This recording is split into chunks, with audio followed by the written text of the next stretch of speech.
சூரிய நமஸ்காரம். இந்த பிரபஞ்சம் தோன்றியதும் சூரியனும் கிரகங்களும் நம் வாழும் உலகமும் தோன்றியது. பின் தாவரங்களும் எண்ணற்ற ஜீவராசிகளும் பறவை, மிருகம் மற்றும் மனித வர்க்கம் இயங்குகிறது.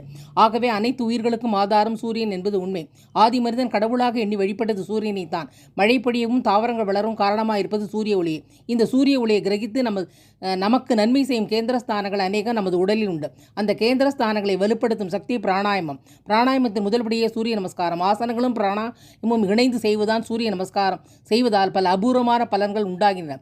சூரிய நமஸ்காரம் நமது உடலின் சகல உறுப்புகளுக்கும் உறுதி தரும் சிறந்த பயிற்சியாகும். நமது முன்னோர்கள் காலையில் குளித்ததும் மந்திரங்களுடன் சூரிய நமஸ்காரம் செய்த பின்னே மற்ற காரியங்களை செய்ய துவங்குவார்கள். அதனால்தான் அவர்கள் ஆரோக்கியத்துடன் நீண்ட நாள் திடகார்த்தமுடையவராக வாழ்ந்தார்கள். இன்றும் மேலை நாட்டிலும் சன்பாத் என்ற முறையில் சூரிய ஒளியின் நன்மைகளை பெறுகின்றன. நமது உடலின் நாடிகள் சரிவர இயங்கி இரத்த ஓட்டம் சரியாக நடந்தால்தான் நமது உடல் நோய் நொடியின்றி ஆரோக்கியமாக வாழ முடியும். சூரிய நமஸ்காரத்தை மந்திரங்களுடன் சேர்ந்து செய்யும் பொழுது சரீர சக்தியும் ஆத்ம சக்தியும் உண்டாகும். தேங்க்யூ ஃபார் வாட்சிங்.